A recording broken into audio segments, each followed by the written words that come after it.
श्री परमहंस आश्रम धारकुंडी सतना द्वारा संचालित हमारे YouTube चैनल मानस बोध सत्संग को सब्सक्राइब करके सनातन संस्कृति के प्रचार में भागीदार बने।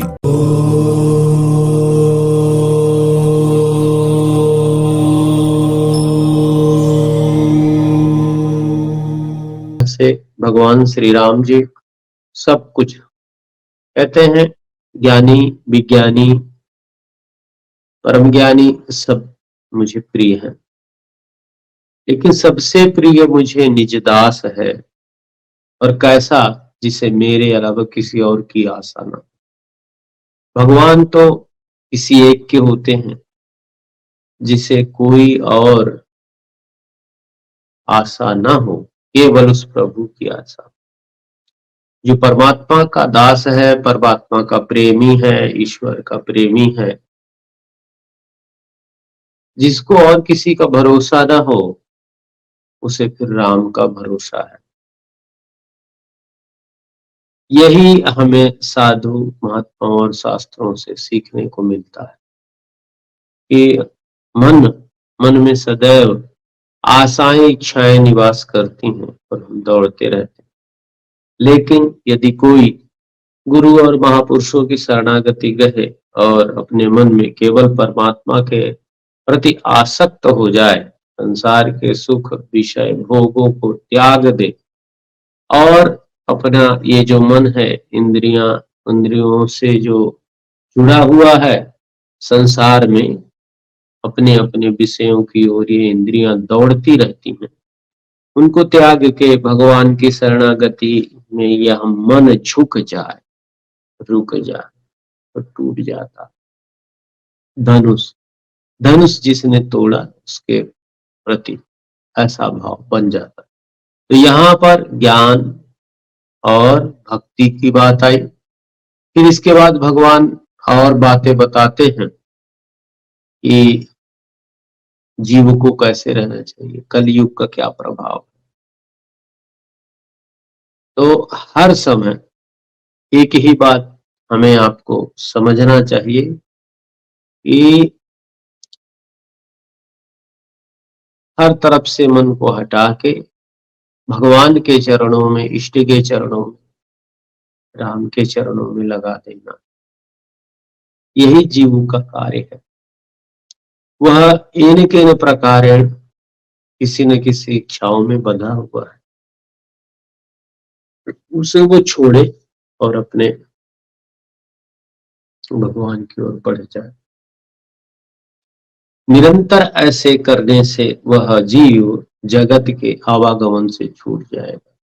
जो 84 का चक्कर है, इसे भी वो कैसे, भगवान के बताए हुए नियमों में चलकर।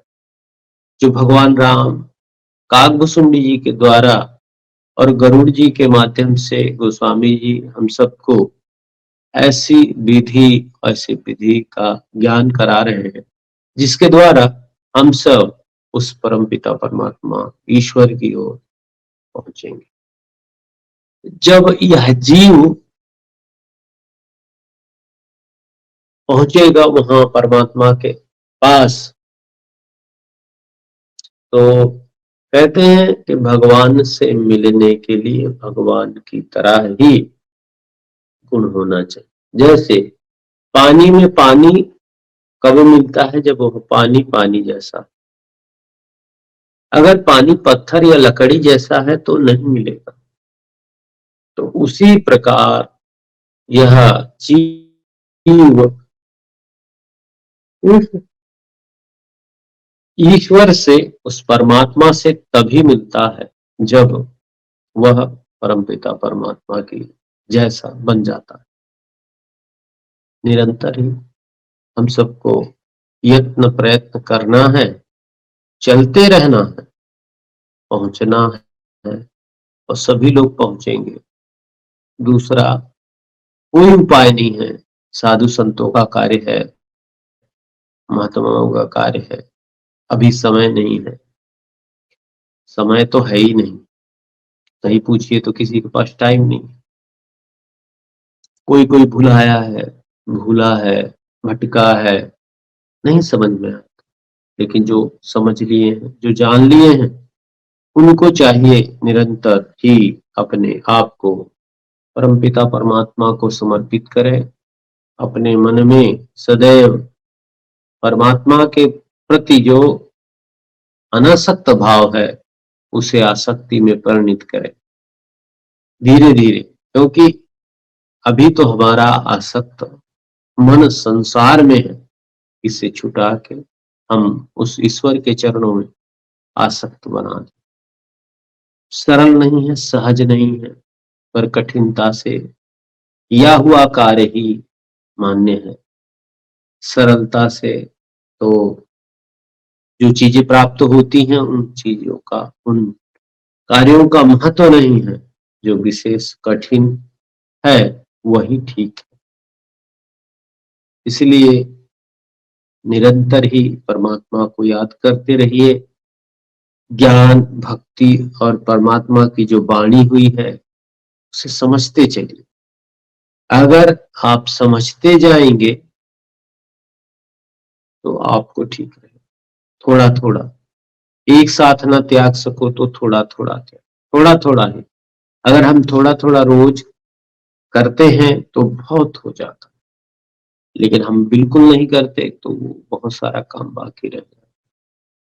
इसलिए धीरे धीरे करते रहना चाहिए। सिमट सिमट जल भरहि तलावा, जिम सद्गुण सज्जन पहियावा। तो धीरे धीरे हम लोग उस परम पिता परमात्मा की ओर चलते रहें। अपने मन में अपने इष्ट के लिए प्रेम एन केन प्रकार है। भगवान ने कहा, गोस्वामी जी बोलते हैं कि परमात्मा का नाम अगर कोई क्रोध से अनख आलसहु, नाम लेत मंगल दिस दसहु। बिना मन के, अनख, क्रोध से, अनख आलस्य में, और उस भगवान का नाम कोई ले लेता है तो क्या होता है, उसके चारों दिशाओं में मंगल हो जाता है। ये मन मंगल भवन अमंगल हारी, द्रवम सुदस्व अजर बिहारी।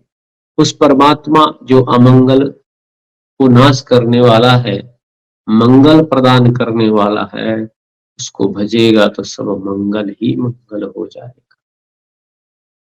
ऐसी परमात्मा की कृपा है, ऐसी उनकी लीला है कि हमें आपको निरंतर ही चलते रहे। अगर हमारी चाल में विचाल है, अगर हम सही चाल नहीं चल रहे हैं तो माया के लपेटे में आ जाएंगे।